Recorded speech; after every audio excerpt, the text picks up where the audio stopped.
नमस्कार दोस्तों। Law of one यानी एक का कानून, या कह लीजिए एक का ज्ञान, या कह लीजिए एक के तरीके, यह उसका 34वां सत्र है जो कि मार्च 4 1981 को रिकॉर्ड किया गया था। दोहराया जाता है कि इस किताब द्वारा दी गई सभी सूचनाएं और जानकारियां आप जान भी सकते हैं, मान भी सकते हैं, नज़रअंदाज भी कर सकते हैं और नकार भी सकते हैं, क्योंकि यह आपकी स्वतंत्र इच्छा या फ्री विल है जो कि एक अनंत रचयिता द्वारा आपको दी गई है। एक बात और कही जाती है कि लॉ ऑफ वन पूरी तरह से सभी के लिए फ्री है। यदि कोई इकाई या व्यक्ति इसको निजी स्वार्थ के लिए इस्तेमाल करे तो वह उसकी व्यक्तिगत जिम्मेदारी होगी।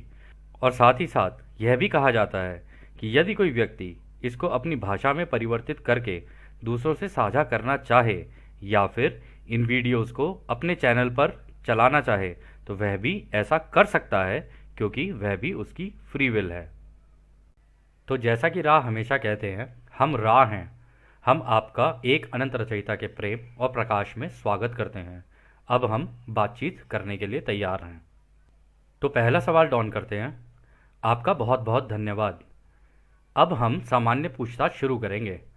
आपने पहले कहा था कि अनंत बुद्धिमानिता की 8वीं घनत्वता के स्तर को यदि कोई व्यक्ति भेद दे तो वह किसी भी समय या स्थान पर अपनी कटाई अपनी इच्छा अनुसार भी करवा सकता है, बेशक वो एक चक्र के दौरान जी रहा हो। जब 8वें स्तर में किसी का प्रवेश होता है तो इस स्तर में प्रवेश करने वाले व्यक्ति को क्या अनुभव होने चाहिए? क्या आप मुझे यह बता सकते हैं? तो रा कहते हैं, प्रत्येक व्यक्ति का अनंत बुद्धिमानिता को देखने का अनुभव अलग होता है। यह अनुभव असीम आनंद से लेकर आपके जीवन में दूसरों की सेवा के लिए एक मजबूत समर्पण डेडिकेशन तक हो सकता है। वह व्यक्ति जो अक्सर अनंत बुद्धिमानिता तक पहुंचता है वो उस अनुभव को बयान न किए जाने वाले गहराई के रूप में महसूस करता है।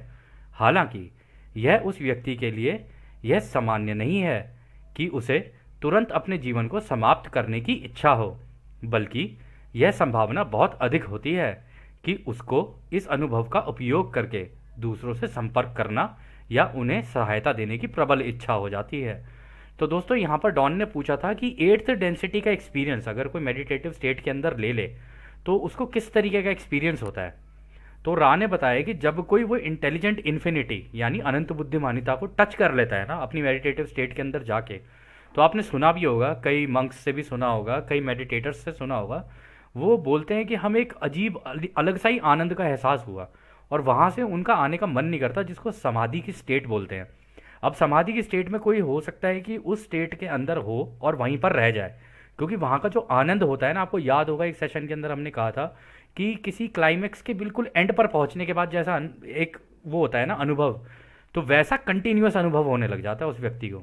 लेकिन उसके सामने पूरा ब्रह्मांड खुल जाता है, और जब पूरा ब्रह्मांड खुल जाता है उसका पूरा का पूरा होलोग्राम उसको नज़र आने लग जाता है। और जब वो होलोग्राम उसको नज़र आने लग जाएगा ना, तो उसको देखकर, पूरे ब्रह्मांड की रचना को देखकर कि ये होलोग्राम बना कैसे रोशनी से, तो उसको देखकर ना उसको एक असीम आनंद का एहसास होता है। इस वजह से ये भी हो सकता है कि वो वहाँ रुक जाए और ये भी हो सकता है वो वापस आ जाए। क्योंकि उसको ऐसा एहसास होता है तो उसके लिए रा ने यहाँ पर कहा ये ज़रूरी नहीं है कि वो अपनी ज़िंदगी को समाप्त कर दे। वो ये भी हो सकता है कि वापस आए, अपनी उस मेडिटेटिव स्टेट से बाहर निकले, जो उसने अनुभव किया है वो दूसरों से साझा करे और उनकी मदद करे उस अनुभव को लेने के लिए। तो यदि अगर हम लोग ये वाली इमेज देखें, जो आपको याद होगा कॉस्मिक एग हमने जो डिस्कस किया था, तो जब कोई 8th डेंसिटी में, यानी कि ये जो ब्लैक होल और वाइट होल के इसके सेंटर में जो सिंगुलैरिटी का पॉइंट है ना, वहाँ पे जब कोई पहुँच जाता है ना, तो ये पूरा का पूरा होलोग्राम उसको दिखना शुरू हो जाता है। उसको क्रिएशन होती हुई भी दिखनी शुरू हो जाती है, क्रिएशन ख़त्म होते हुए भी दिखती है, और चीज़ें मर्ज होते हुए भी एक ही जगह पर दिख रही होती है कि सारी चीज़ें एक जगह पर इकट्ठी हो रही हैं और एक जगह पर इकट्ठी होकर फिर नए नए रूप ले रही हैं। तो इस तरीके से किसी भी व्यक्ति को जो एक बहुत ही हाई एंड मेडिटेटिव स्टेट के अंदर चला जाए तो उसको ये पूरा का पूरा होलोग्राम दिखने लग जाता है, और उसको एक नहीं ऐसे बहुत सारे कॉस्मिक एग्स देखने के लिए मिल जाते हैं। उसको उसको पूरे रचना क्या पता चल जाता है कि रचयिता ने पूरी रचना की कैसे है, इसलिए उसको उसमें आनंद आने लग जाता है। तो खैर, अगला सवाल डॉन करते हैं। क्या आप बता सकते हैं कि मैंने 1964 के आसपास क्या अनुभव किया था? मेरा मानना है कि जब मैं ध्यान में था तो मुझे पता चला कि मैं एक अलग घनत्वता और अलग ग्रह में हूँ और मैं उस ग्रह पर जाने का अनुभव करने लगा। क्या आपके लिए यह बताना संभव है कि वह अनुभव कैसा था? तो रा कहते हैं, हम इसे आज़ादी के उल्लंघन के कारण पूरी तरह से नहीं बता सकते हैं। इसलिए हम केवल इतनी सलाह दे सकते हैं कि इकाई यानी कि डॉन जो दूसरों के द्वारा शुरू यानी इंस्टिगेटेड किए गए सम्मोहन हिप्नोटिक रिग्रेशन की प्रक्रिया का उपयोग नहीं करना चाहता है, फिर भी उसे के पास इस प्रक्रिया से अपने अस्तित्व के बारे में समझने के मौका है। तो दोस्तों यहाँ पर रा ने कहा, देखो ये क्योंकि तुम्हारा खुद का अनुभव था ना। अब जैसे कि हमसे भी कई लोग पूछ लेते कि मुझे मेडिटेटिव स्टेट के अंदर ऐसा अनुभव हुआ, तो अब अगर वो अनुभव हमारा हुआ होगा तो हम बता सकते हैं कि हाँ हमारा भी ऐसा अनुभव रहा है, तो चलो ठीक है। लेकिन किसी किसी को बिल्कुल ही अलग अनुभव हो जाते हैं, तो उसमें अगर आप उसको अंदाजे से बता रहे हो ना तो फिर तो गलत है, ठीक है ना, क्योंकि जब आप ही को अनुभव नहीं है उस चीज़ का तो आप दूसरे को कैसे बता सकते हो। तो इस वजह से रा ने कहा है कि हमें तो पता है कि हाँ तुम्हारा अनुभव क्या है, लेकिन क्योंकि ये तुम्हारा अनुभव है और तुमने खुद अनुभव किया था तो हम नहीं बताएंगे, क्योंकि तुम्हारी आज़ादी का उल्लंघन है। इसलिए अगर तुम चाहो तो हिप्नोटिक रिग्रेशन, जिसको हिप्नोथेरेपी भी बोलते हैं, अगर तुम वो कराना चाहो तो तुम करा सकते हो। हालांकि क्योंकि वो डॉन के बारे में जानते थे, डॉन थोड़ा एनालिटिकल था, तो उन्हें पता था कि डॉन इस चीज़ के लिए जाएगा नहीं, तो उन्होंने कहा अगर वो चाहे तो इसका इस्तेमाल कर सकता है इस टेक्निक का, और पता कर सकता है कि उसने क्या अनुभव किया था। तो अगला सवाल डॉन करते हैं, धन्यवाद, क्या आप कर्म को समझा सकते हैं? तो रा कहते हैं, कर्म की हमारी समझ वह है जिसे जड़त्व यानी इनर्शिया कहा जा सकता है, यानी कि वो क्रिया जिसकी अवस्था में कोई परिवर्तन नहीं होता है।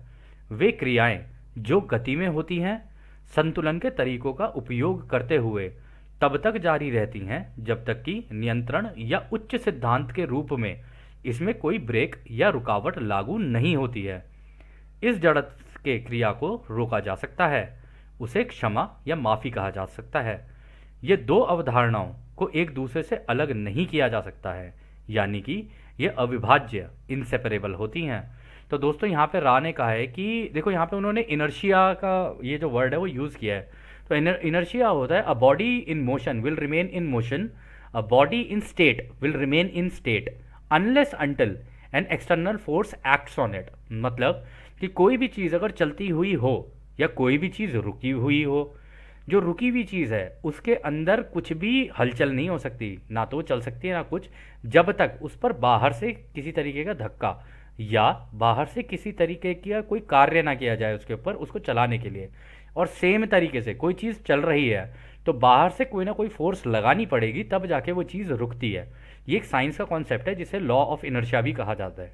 तो उसमें उन्होंने ये कहा है कि अगर कोई व्यक्ति अपनी ज़िंदगी को जी रहा है ना और वो अपने जीवन में संतुलन बनाता हुआ चले, मतलब ज़रूरी नहीं है ना कि वो चीज़ों को वैसी देखता रहे जैसी वो हो, जो देख रहा है उसका उल्टा भी सोचे, अगर उसके दिमाग में कोई उल्टी चीज़ आ रही हो उसका सीधा भी सोचे।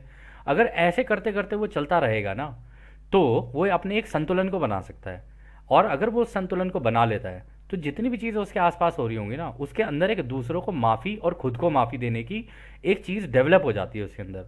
तो वो माफ़ी देना ज़्यादा पसंद करेगा कि छोड़ो यार कोई बात नहीं, जो हुआ हुआ, माफ़ करो और आगे निकलो। तो वो कंटिन्यूटी में आगे निकलता चला जाता है। तो इसलिए वो कह रहे हैं कि ये जो दो अवधारणाएं हैं ना कि इनर्शिया और ये जो माफ़ी है, कह रहे ये दोनों इनसेपरेबल हैं, ये अलग नहीं है। अगर तुम्हें अपनी ज़िंदगी के कर्मों को स्टॉप करना है तो जितने लोगों से तुम आज तक मिले हो, और पुराने भी हो सकता है तुमने कितने जीवन अपने जिए हैं उनमें हो सकता है कुछ चीज़ें की हों, आप मेडिटेटिव स्टेट के अंदर जाके भगवान से कह लो या क्रिएटर से कह लो या खुद से कह लो, क्योंकि आप भी तो क्रिएटर ही हो, आप खुद को माफ़ करके और ये बोल के क्रिएटर को कि जो मुझसे एरर्स हुए हैं मैं उनकी माफ़ी मांगता हूँ, और जिन लोगों से मेरे एरर्स हुए हैं उनकी माफ़ी मांगता हूँ, और मैं कोशिश करूँगा कि ये गलतियाँ मैं दोबारा रिपीट ना करूँ। तो अगर कोई व्यक्ति ऐसा करने लग जाए, आदत डाल ले अपने आप को, तो धीरे धीरे उसके कर्म जो है ना वो स्टॉपेज में आने लग जाते हैं, और एक बार वो कर्म स्टॉप होने शुरू हो गए तो फिर उसके बाद वो नेक्स्ट डेंसिटी में जाने के लिए रेडी हो जाता है, क्योंकि पीछे से कर्मों का कुछ बोझ नहीं है उसके कंधे पर।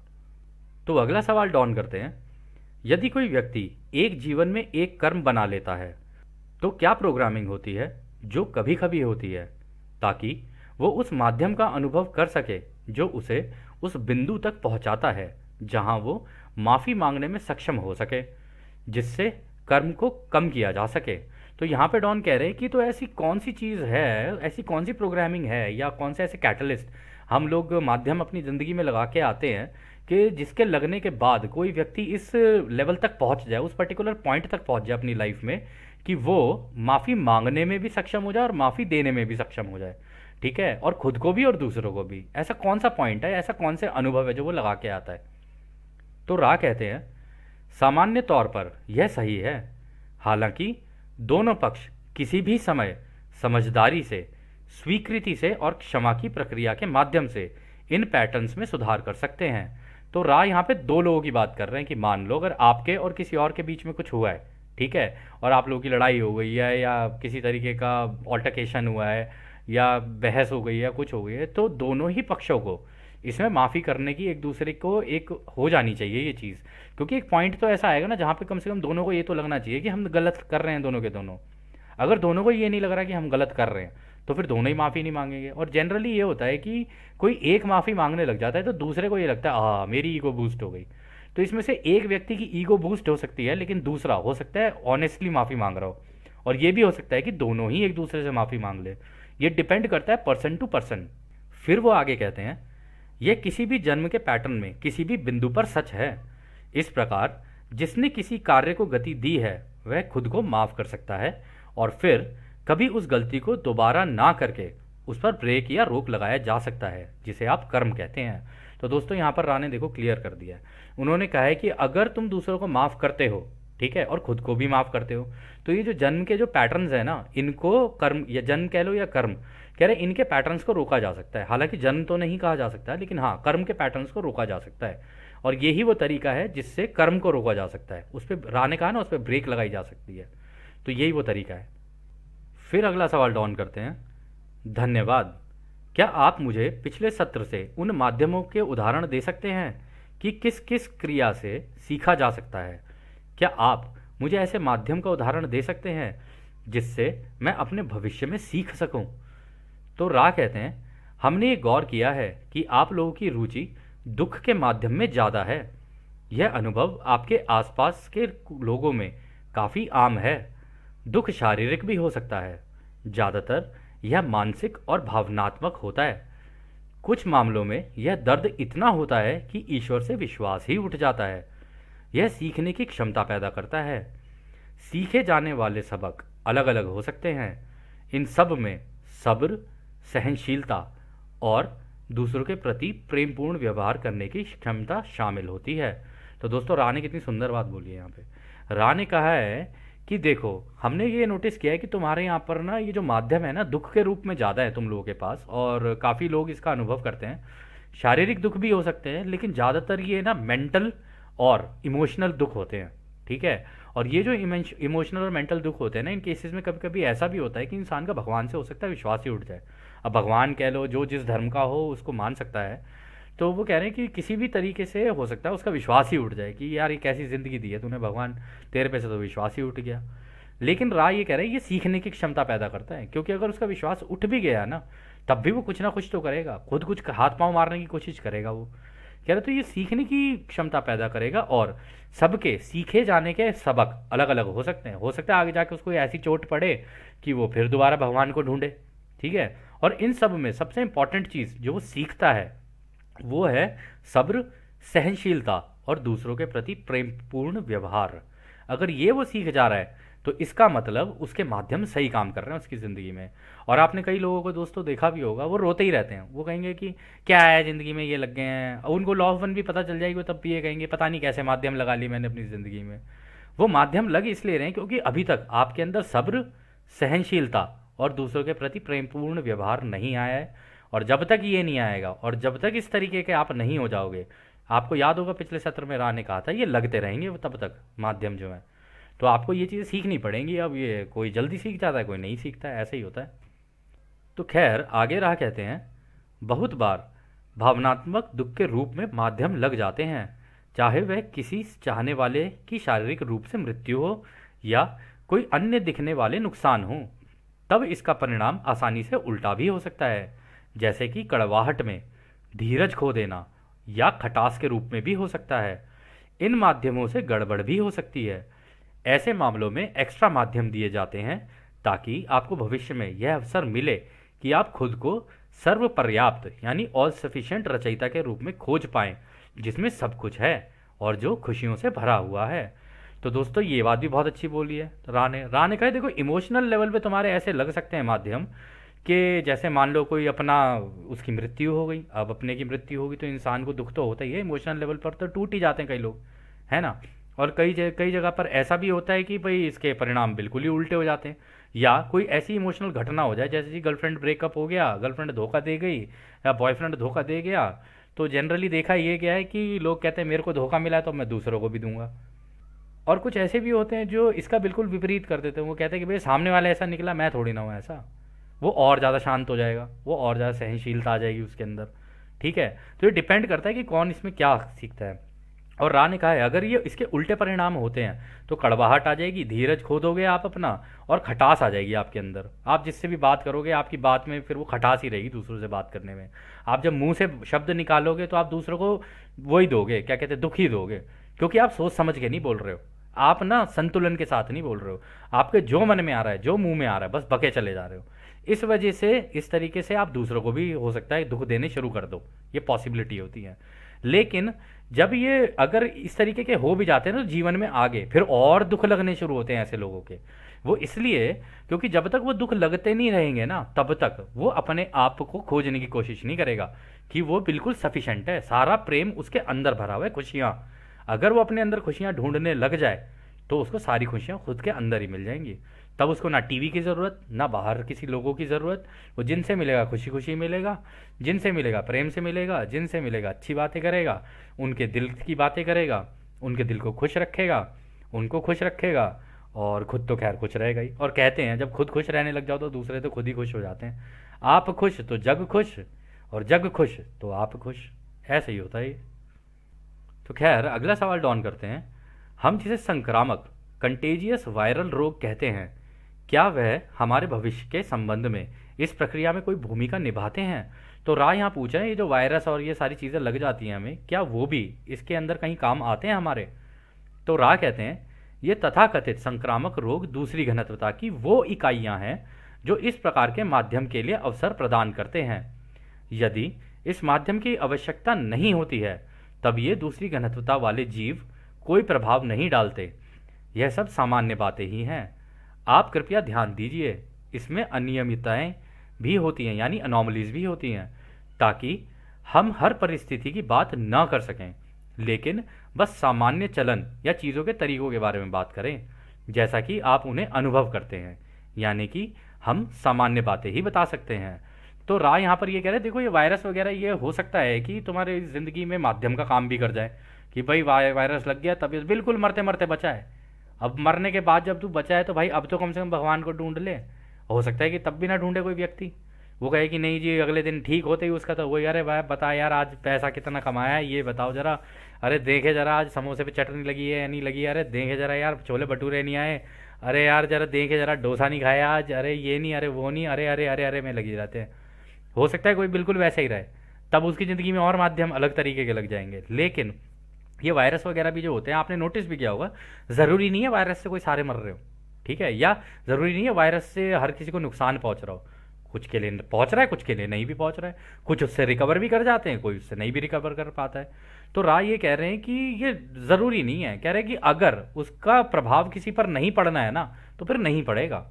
वो इन वायरस के ऊपर नहीं है, वो तो सिर्फ व्यक्ति के ऊपर है कि वही उस व्यक्ति के ऊपर उसका प्रभाव पड़ेगा या नहीं पड़ेगा। अब उसकी इम्यूनिटी ही पहले से ही वीक है या उसके अंदर बॉडी में पहले ही वल्नरेबिलिटीज़ हैं तो ऑफ कोर्स ये जो वायरस वगैरह है उसके ऊपर तो फर्क पड़ेगा ही पड़ेगा फिर तो खैर अगला सवाल डॉन करते हैं, जन्म दोष यानी कि बर्थ डिफेक्ट्स की प्रक्रिया इसमें क्या भूमिका निभाते हैं। आपने दोस्तों नोट भी किया होगा कि कुछ बच्चे ना बचपन से ही बेचारे कुछ अपंग भी हो सकते हैं, किसी को दिखता नहीं है, किसी को कोई प्रॉब्लम, किसी को कोई प्रॉब्लम, तो ऐसी चीज़ें हो जाती हैं। तो राह कह रहे कि इससे ये क्या भूमिका निभाते हैं उन लोगों की लाइफ में। तो राह कहते हैं यह आपके दिमाग शरीर के द्वारा किए गए प्रोग्रामिंग का एक ऐसा हिस्सा है जो तीसरी घनत्वता में दिमाग शरीर आत्मा में पूर्ण रूप से मैनिफेस्ट होता है। इन दोषों को कमियों के रूप में प्लान किया जाता है जो कि उस अनुभव का हिस्सा हैं जिसे इकाई के हायर सेल्फ द्वारा लगाया जाता है। इसमें आनुवांशिक प्रवृत्ति, आदतें, प्रीडिस्पोजिशन भी शामिल हैं। तो दोस्तों यहाँ पर वो ये कह रहे हैं कि पिछले जो तुम्हारे कर्म होते हैं ना, उसके अकॉर्डिंगली तुम अपना प्लान बना के अपने हायर सेल्फ को दे के आते हो सकता है तुम्हारे पिछले कर्म ऐसे हो गए हों कि तुमने बिल्कुल ही बर्बरता की हो, और बर्बरता करने के कारण तुम्हारे इस जीवन में ये लगा दिए हैं ताकि और एक्शन ना लूँ मैं, इस वजह से वो व्यक्ति अपने लिए लगा के आता है ये, ठीक है। उनका हायर सेल्फ जब वो यहाँ पैदा होते हैं तो लगा देता है उसको, वो इसी कारण कि अब कम से कम तू इस तरीके के एक्शंस आगे ना ले। लेकिन ये हायर सेल्फ ऐसा नहीं है कि हायर सेल्फ उनके लिए लगा रहा हो, ये हम खुद ही होते हैं, हायर सेल्फ को दे के आते हैं कि जब मैं पैदा हो रहा हूँ तो ये वाले लगा देना, ताकि मैं इस तरीके के कर्म जो पीछे से करता आ रहा हूँ ना, उस तरीके की प्रीडिस्पोजिशन, उस तरीके की भावनाएं लेके ना आऊँ, या उस तरीके की आप ये कह सकते हो अनुवांशिक, हो सकता है कि वो अपने उसके परिवार में ही इस तरीके की चीज़ें चली आ रही हों, तब भी हो सकता है ये, ठीक है। तो वहाँ पर ये लग जाते हैं ताकि वो आगे इस तरीके के एक्शन ना ले सकें। खैर, अगला सवाल डॉन करते हैं। धन्यवाद, क्या आप इसी प्रकार से मुझे उस व्यक्ति का उसके समाज के साथ संबंध के बारे में जानकारी दे सकते हैं? तो यहाँ पर डॉन कह रहे हैं कि जो इस तरीके की प्रॉब्लम्स आती हैं, बर्थ डिफेक्ट्स जिनको हो जाते हैं, उनका अपनी सोसाइटी के साथ जो संबंध होता है उसके बारे में कुछ बता सकते हैं? तो रा ये कहते हैं, अव्यक्त स्वयं यानी अनमैनिफेस्टेड सेल्फ। दोस्तों, अनमैनिफेस्टेड सेल्फ होता है जो आपके साथ कुछ आगे घटना घटने वाली हो, ठीक है, यानी आप आगे जाके क्या बनोगे। यदि आप अपनी लाइफ को आज से पीछे 5 साल के ले जाके देखो, तो क्या आप 5 साल पहले ऐसे थे? आप 5 साल पहले ऐसे नहीं थे। उससे 5 साल पीछे जाओगे, आप 5 साल पहले वैसे भी नहीं थे। तो आगे के 5 साल बाद या 1 साल बाद या 2 साल बाद आप कैसे होगे ना, इसकी कोई गारंटी नहीं है। चेंज कभी भी आ सकता है आपके अंदर, ठीक है। उस चेंज को, वो जो होता है उसको कहते हैं अनमैनिफेस्टेड सेल्फ। यानी इस तरीके के चेंजेस एक नहीं, कई तरीके के भी हो सकते हैं आपकी ज़िंदगी में, कि आप आगे जाके कैसे एक्ट करोगे या क्या बनोगे, ये चीज़।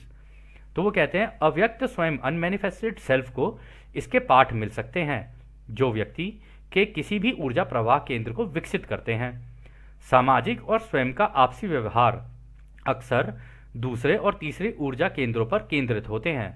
इस प्रकार समाज को फिर से बनाने या बदलने के प्रयास में सबसे अधिक सक्रिय हैं वे लोग जो व्यक्तिगत रूप से सही होने की भावनाओं के से काम कर रहे हैं, या ऐसे उत्तर हैं जो इसकी रूपरेखा में अधिक शक्ति डालेंगे। इसे हम नकारात्मक और सकारात्मक की दिशा तक की पूर्ण यात्रा के रूप में देख सकते हैं, जो कि दोनों स्थितियों में इन ऊर्जा किरण केंद्रों को सक्रिय करेगा। तो दोस्तों, यहाँ पर वो ये कह रहे हैं कि ये जो क्या कहते हैं, इस तरीके की प्रॉब्लम हो जाती है ना, बर्थ डिफेक्ट्स जिन लोगों के साथ, उनका जो ऑरेंज चक्र और येलो चक्र है ना, उनको प्रॉपरली एक्टिवेट करने के लिए एक्चुअली में करवाते हैं वो इसीलिए क्योंकि जब इस तरीके की दिक्कत किसी को होती है ना, आपने नोटिस भी किया होगा, उनको समाज से काफ़ी प्यार मिल रहा होता है ना, और उनको प्यार देते हुए समाज में जो लोग प्यार दे रहे होते हैं ना, वो भी प्यार प्रैक्टिस कर रहे होते हैं, प्रेम प्रैक्टिस कर रहे होते हैं, ये प्रेम ले रहे होते हैं, और इनकी हरकतें भी कुछ ऐसी हो जाती हैं कभी कभी कि इनको देखकर भी दूसरों को प्रेम आने लग जाता है, ठीक है।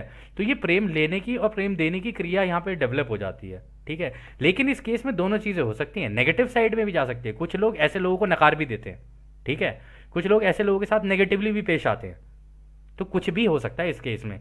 लेकिन दोनों ही केसेस में ये ऑरेंज और येलो रे को एक्टिवेट करने के लिए है कि ऑरेंज और येलो रे किस तरीके से काम करेंगे इस केस में। फिर वो आगे कहते हैं, कुछ लोग ऐसे भी हैं जिन्हें समाज की सहायता करने की इच्छा होती है क्योंकि उनकी प्रकृति नेचर ग्रीन रे या उसके ऊपर की होती है। हालांकि ये इकाइयां इस तरह की समझ के कारण कम हैं क्योंकि चौथे चक्र की सक्रिय होने के कारण उनमें यूनिवर्सल लव मुक्त रूप से देने की इच्छा होती है, बजाय कि उन पर नियम बनाकर शासन किया जाए। यहाँ तक कि वो लोग राजनीतिक ढांचे को ही बदलने की इच्छा रखते हैं। तो दोस्तों, ऐसे कई लोग होते हैं जो इस तरीके के सामाजिक कार्यों में भी लग जाते हैं, मतलब होते तो बर्थ डिफेक्ट्स हैं उनके साथ, लेकिन वो खुद की सेवा तो खैर क्या ही करेंगे, लेकिन कर भी रहे होते हैं। हो सकता है कि ज़्यादा प्रॉब्लम ना हो, लेकिन उनको दूसरों की सेवा करना ज़्यादा अच्छा लगने लग जाए, ठीक है। और हो सकता है ये करते करते करते करते उनका ग्रीन चक्रा भी एक्टिवेट हो जाए, और जब ग्रीन चक्रा एक्टिवेट हो जाता है ना, तो दूसरों की सेवा के लिए काम करने लग जाते हैं, ठीक है। लेकिन इस काम करने की वजह से, क्योंकि वो बिल्कुल खुले दिल से कर रहे होते हैं, तो इसमें उनको हो सकता है झटके और चोटें भी पड़ जाए। तो ये भी पॉसिबिलिटी होती है। और कई तो इनके अंदर ऐसे होते हैं जिनको दूसरों के ऊपर दमन होते हुए देख के अच्छा नहीं लगता, तो वो हो सकता है जो राजनीति और इन सारी चीज़ें होती है ना, उस ढांचे को ही बदलने की इच्छा रख सकें, कि वो उनका बिहेवियर ऐसा हो कि ये जो प्रॉब्लम है ना, ये पॉलिटिकल स्ट्रक्चर की वजह से है, तो उस स्ट्रक्चर को ही हो सकता है वो चेंज करने के लिए आगे निकल जाए। और ऐसे कई समाज सेवियाँ आप लोगों ने देखे भी होंगे जो इस तरीके की क्रियाओं में होते हैं कि वो दूसरों को सपोर्ट करने के लिए समाज सेवी बन जाते हैं, ठीक है ना। अब उसके लिए ये भी ज़रूरी नहीं है कि आपको ये बर्थ डिफेक्ट्स हों या कुछ हों, लेकिन ये भी अपने आप में एक माध्यम की तरह ही उनकी ज़िंदगी में काम करता है कि वो समाज सेवी बन जाते हैं और दूसरों की सेवा के लिए काम करते हैं, और हो सकता है कि उनकी सेवा करते करते पॉलिटिकल स्ट्रक्चर से भी भिड़ जाए, कुछ भी हो सकता है इस केस में। फिर अगला सवाल डॉन करते हैं। एक व्यक्ति जो समाज सेवी है, समाज के लिए कुछ करना चाहता है, और उसी के विपरीत एक व्यक्ति समाज में अपना साम्राज्य स्थापित करना चाहता है और लोगों को अपनी मुट्ठी में रखना चाहता है। इन दोनों तरह के व्यक्तियों के पीले चक्र यानी तीसरे चक्र की गतिविधि में क्या अंतर होगा? तो रा कहते हैं, आइए हम दो ऐसे पॉजिटिव झुकाव वाले सक्रिय आत्माओं को लें जो अब आपके भौतिक समय स्थान में नहीं है। पहले इकाई को अब एल्बर्ट के नाम से जाना जाता है, जो एक अजीब और एक बर्बर समाज में पैदा हुआ ताकि वह ठीक से खुद को हील कर सके। इस व्यक्ति ने बड़ी मात्रा में ऊर्जा यानी कि पैसा कमाया। इस व्यक्ति ने अपने ग्रीन रे ऊर्जा का काफ़ी इस्तेमाल एक हीलर के रूप में किया, और उसे अपने एक संगीत के यंत्र से भी काफ़ी प्यार था जिसे ऑर्गन कहते हैं यानी कीबोर्ड यानी पियानो कहते हैं। इस संस्था की पीली चक्र या येलो रे चमकदार और क्रिस्टलीकृत यानी क्रिस्टलाइज थी, और इसके प्रयासों से उसने धन भी खूब कमाया। हालांकि हरे और नीले रंग की किरणें भी एक बहुत ही शानदार तरीके से सक्रिय थी।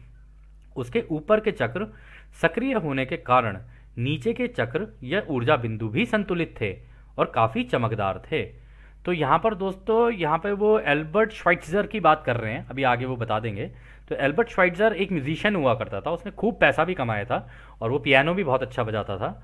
और लेकिन वो जिस तरीके की फैमिली में पैदा हुआ था ना, तो एक बड़े बर्बर समाज के अंदर पैदा हुआ था, मतलब जहाँ पे एक लूट खसोट और बहुत ही गरीब वो नहीं होता, जहाँ पे चाकू और ये वो सारी चीज़ें चलती रहती है, एक दूसरे को मार, मतलब जिंदा रहने के लिए भी मतलब एक दूसरे को मार रहे हैं और ये कर रहे हैं वो कर रहे हैं, इस तरीके की जगह पे पैदा हुआ था। लेकिन वो धीरे धीरे उसने खूब पैसा भी कमाया, म्यूज़िक भी सीखा और अपने आप को भी हील किया। उसके जो येलो रे था, येलो चक्रा जो था उसका सोलर प्लेक्सिस, वो बहुत ही चमकदार था। और क्योंकि वो पियानो बजाता था तो वो गाता भी था और अपने अपने आप को एक्सप्रेस भी म्यूज़िक के थ्रू करता था। तो उसका ब्लू यानी थ्रोट चक्रा भी बहुत ओपन था, और उसका हार्ट चक्रा तो खैर था ही ओपन, क्योंकि ब्लू चक्रा तक भी पहुंचा जा सकता है अगर आपका हार्ट चक्रा खुला हुआ तो। और अगर आप बहुत एक्सप्रेसिव हो तो इसका मतलब आपका हार्ट चक्रा भी खुला हुआ है, आपका ब्लू चक्रा भी खुला हुआ है, और पॉसिबिलिटी ये भी है कि आपका हो सकता है पीनियल ग्लैंड इंडिगो चक्रा भी खुला हुआ हो। वो बात और है, उस इंडिगो चक्रा का इस्तेमाल करके आप पूरी जानकारियां दूसरों को दो या ना दो, ये डिपेंड करता है। अगर आपको वैसे एक का ज्ञान है तो हो सकता है कि वो चीज़ें मतलब भयावह भी हो सकती हैं, तो इसलिए आप दूसरों को ना ही बताओ, क्योंकि उसमें उनकी आज़ादी का उल्लंघन है। हाँ, कोई पूछ ले तो शायद हो सकता है आप बता दो। तो इस तरीके से ये हो जाता है पॉसिबल। फिर वो आगे कहते हैं, अन्य उदाहरण उस इकाई का है जिसका नाम मार्टिन है। यहाँ पे वो मार्टिन लूथर किंग के बारे में बात कर रहे हैं।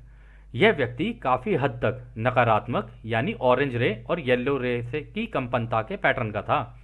हालांकि यह व्यक्ति ग्रीन रे ऊर्जा को खुला रखने में सक्षम बना, और इसके परीक्षण की गंभीरता के कारण इस व्यक्ति ने दूसरों की सेवा के प्रति अपनी निष्ठा दिखाई और पॉजिटिव की ओर अधिक झुकाव बना पाया, और इन्हीं के कारण इस व्यक्ति को काफ़ी कठिनाइयों का सामना करना पड़ा, जो कि उसके लिए महान माध्यम साबित हुआ।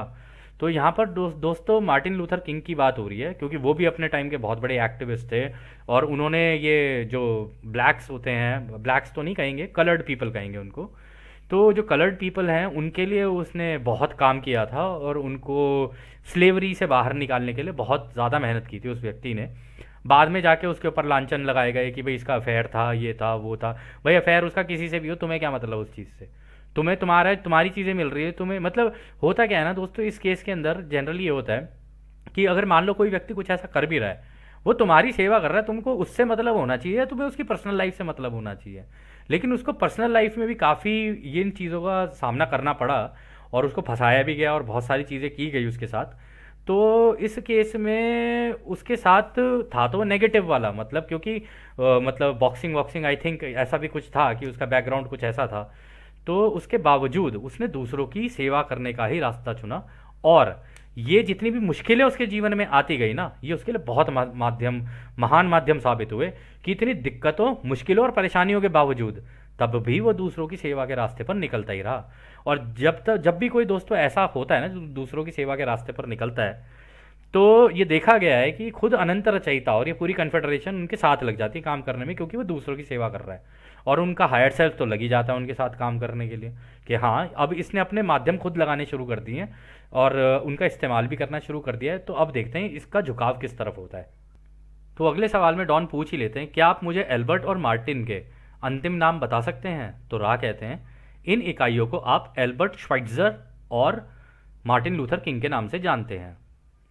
तो खैर अगला सवाल डॉन करते हैं, मैंने भी यही सोचा था कि यही नाम होंगे, लेकिन मैं निश्चित नहीं था।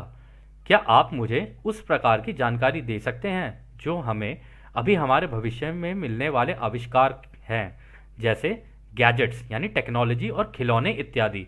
तो यहाँ पर डॉन उनसे ये पूछ रहे कि अब जो हमारे भविष्य में जो टेक्नोलॉजीज आने वाली हैं, ये 1981 की बात हो रही है, तो वो कह रहे कि आप इस तरीके के आविष्कारों के बारे में हमें बता सकते हैं कि इनका प्रभाव हमारे ऊपर क्या पड़ेगा? तो रा कहते हैं, इस विशेष उदाहरण में हम फिर से ज़्यादातर ऑरेंज रे और येलो रे पर ध्यान केंद्रित करेंगे। यानी रा ये कह रहे हैं कि इसके कारण, इन गैजेट्स के कारण जो चीज़ें हो रही होती है ना, वो तुम्हारे ऑरेंज रे और येलो रे के अंदर होंगी, चेंजेस जो भी होंगे। तो फिर रा कहते हैं, नेगेटिव अर्थ में आपके लोगों के बीच बहुत से गैजेट्स ऐसे हैं जिसे आप अपने संचार यानी कम्युनिकेशन संबंधी यंत्र कहते हैं, और ऐसे खेल जो कम प्रतिस्पर्धी कॉम्पिटिटिव हैं। ये देखा गया है कि ये मन, शरीर, आत्मा परिसर को निष्क्रिय रखने के लिए बनाए गए हैं, ताकि आपके येलो रे और ऑरेंज रे की गतिविधियां बहुत ही कमजोर रहे। इस प्रकार अंततः ये ग्रीन रे को सक्रिय होने की संभावना को धीरे धीरे कम कर देती हैं। तो दोस्तों वो ये कह रहे हैं कि कम्युनिकेशन के संचार यानी कि टीवी, फोन, लैपटॉप, कोई भी चीज़ जिससे कम्युनिकेशन होता हो, कह रहे ये सारी चीज़ें ना यूजुअली आपका जो ऑरेंज रे और येलो चक्रा के अंदर ही रखने के लिए बनाए गए हैं कि आप इससे बाहर सोच ही ना पाओ। और वो इसीलिए क्योंकि जब आप अपना ज़्यादातर वक्त इन चीज़ों के ऊपर व्यतीत करोगे ना, तो आपके पास वक्त ही कहाँ है दूसरों के साथ बिताने के लिए। और जब आप दूसरों से बात नहीं करोगे, वक्त नहीं निकालोगे, तो फिर आप वो उस तरीके के संबंध कैसे बनाओगे दूसरों से, प्रेम भरे संबंध और ये सारी चीज़ें, तो वो पॉसिबिलिटी नहीं है ना। तो उसकी वजह से ग्रीन चक्रा ओपन होगा ही नहीं, है ना। और आप यूजुअली नोटिस भी कर रहे होगे शायद, आजकल आप बच्चों को देख लो, बड़ों को देख लो, जिसे देख लो, मतलब आप मेट्रो में चले जाओ, आप बसों में चले जाओ, आप गाड़ियों में चले जाओ, आप घर के अंदर देख लो, लोगों को अपना अपना फ़ोन लेके कोने में पड़े रहते हैं सारे। क्यों? क्योंकि उनका अपना अपना जोन बन गया है। अब वो आइसोलेशन में चले गए हैं, ना कि वो लोग एक दूसरे के साथ बैठ के बात करें। पहले के ज़माने में क्या होता था कि जब ये चीज़ें नहीं हुआ करती थी ना, केवल रेडियो ट्रांजिस्टर तब आए हुआ करते थे, तो गांव के अंदर क्या होता था कि किसी एक के घर के अंदर टीवी होता था या किसी एक के घर के अंदर रेडियो होता था, जो थोड़ा बहुत अमीर आदमी होता होगा गांव का, तो उसके यहाँ पर अगर है तो पूरे के पूरे गांव वाले इकट्ठे हो जाते थे उसके यहाँ पे। तो फिर उसके ऊपर अगर कोई बात हुई तो आपस में बातचीत भी चल रही है, सारी चीज़ें हो रही हैं। और उससे पहले मान लो उससे भी पीछे जाएं, तब तो ये सारी चीज़ें होती नहीं थी। और जब ये सारी चीज़ें नहीं होती थी, तब लोगों के अंदर प्रेम, प्यार और सौहार्द ज़्यादा था। जबकि इन चीज़ों के आने के बाद लोगों के बीच में प्रेम, प्यार और सौहार्द गिरा है, ना कि बढ़ा है, क्योंकि आइसोलेशन में चले गए लोग। लोगों ने अपने अपने जोन और अपनी अपनी इच्छाएं उसी के ऊपर, उसी के द्वारा व्यक्त करनी शुरू कर दी। और आप नोटिस भी करोगे, अगर आप फ़ोन का इस्तेमाल करोगे, कुछ भी करोगे, जैसे मान लो आप, सपोज हम किसी चैनल का नाम नहीं लेते, लेकिन आप मान लो कुछ देख रहे हो, कोई सोशल मीडिया देख रहे हो, आप जो चीज़ देख रहे होगे ना, उसी से रिलेटेड चीज़ें आनी शुरू हो जाएंगी। तो यानी एक तरीके से आपके दिमाग की प्रोग्रामिंग हो गई एक ही तरीके की। आपके पास जितनी सूचनाएं आ रही हैं एक ही जैसी आ रही हैं। तो जब एक ही जैसी सूचना आती रहेगी तो आपका दिमाग एक जैसे ही हो जाएगा। जनरली ये होगा, ऑरेंज रे और येलो रे चक्रा के अंदर फंस जाओगे और ग्रीन रे चक्रा में नहीं जाओगे। और अगर ग्रीन रे चक्रा ओपन नहीं हुआ तो नेक्स्ट डेंसिटी में यानी सतयुग में आपकी एंट्री नहीं होगी। तो एक तरीके से वहाँ ना जा पाओ, उसकी वजह से भी ये सारे चीज़ें आपकी लाइफ में काम करती हैं, ऐसा रा कह रहे हैं यहाँ पे। मतलब जो हमें समझ में आया रा के कहने से। फिर रा आगे और कहते हैं, आपके अन्य गैजेट्स को एक टूल के रूप में देखा जा सकता है जिससे कोई भी व्यक्ति अपनी भौतिक या मानसिक और कुछ मामलों में आध्यात्मिक क्षमताओं का पता लगता है।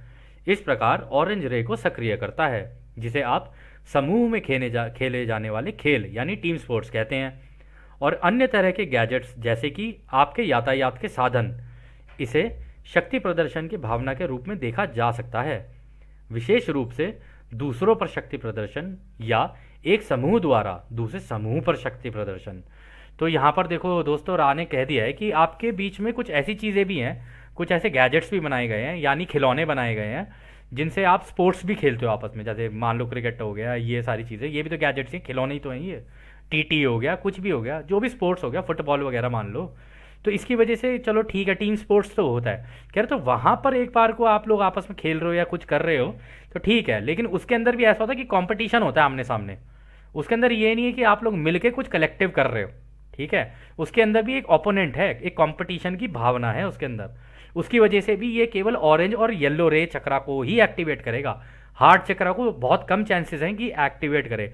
किसी किसी में हो जाएगा, किसी किसी में नहीं होगा, ज़्यादातर केसेस में नहीं होता है।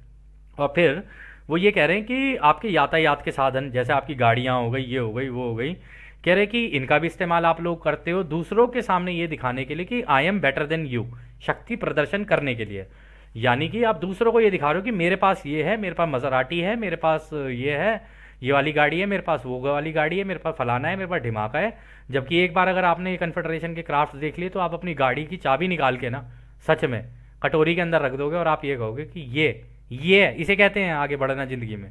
इनको देखो कहाँ एडवांस हो गए, कहाँ पहुँच गए हैं, एक जगह से दूसरी जगह मिनटों में, चुटकी बजाई नहीं और एकदम से पहुँच जाते हैं ये लोग। तो सीखना तो इस लेवल पे है ना, एक एक आगे बढ़ने वाली सभ्यता बनना है ना। तो ये सारे जो गैजेट्स होते हैं ना, ये एक ईगो को बूस्ट कर देते हैं लोगों की कि मेरे पास ये है और मेरे पास वो है। और इस वजह से एक व्यक्ति दूसरे व्यक्ति को ये दिखाने की कोशिश करता है कि भाई मैं तुझसे बेहतर हूँ। अब इसी का आप उदाहरण ऐसे लेके चल सकते हो कि एक व्यक्ति है जिसके पास जो पैदल चलता है, एक व्यक्ति है जिसके पास साइकिल है। साइकिल वाला पैदल वाले से अपने आप को बेहतर मानेगा, जो मोटरसाइकिल पे है वो साइकिल वाले से अपने आप को बेहतर मानेगा, जो गाड़ी में है वो मतलब मोटरसाइकिल वाले से अपने आप को बेहतर मानेगा। अब जो जिसके पास जो गाड़ी है, हो सकता है ऑल्टो हो सकता है कोई और गाड़ी हो, नॉर्मल गाड़ी, मतलब नॉर्मल क्या हमारे लिए तो दोस्तों गाड़ियाँ गाड़ियाँ ही हैं, सच बताएं आपको। अब आप उसके अंदर इंटरनेट डाल दो, उसके अंदर ये डाल दो, वो डाल दो, एक काम है बस उसका, पॉइंट ए से पॉइंट बी तक आपको पहुंचाना, खत्म कहानी। बाकी सारी चीज़ें लग्जरी हैं उसके अंदर।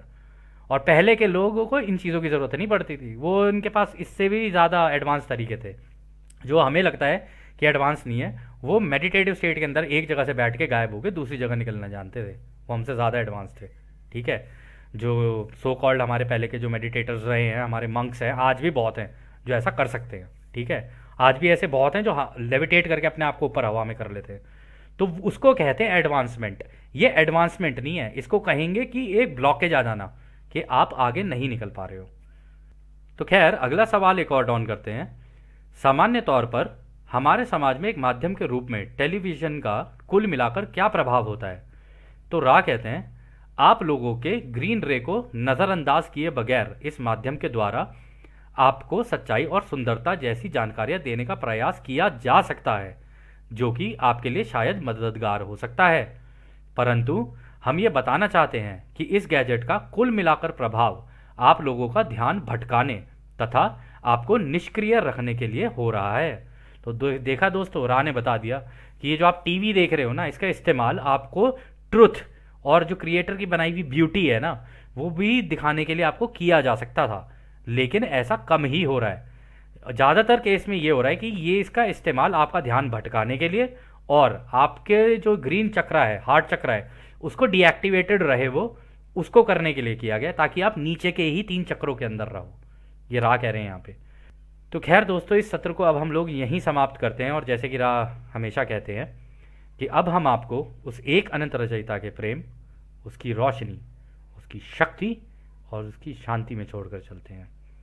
आज ने हमारे दोस्तों, आदने वासु। धन्यवाद।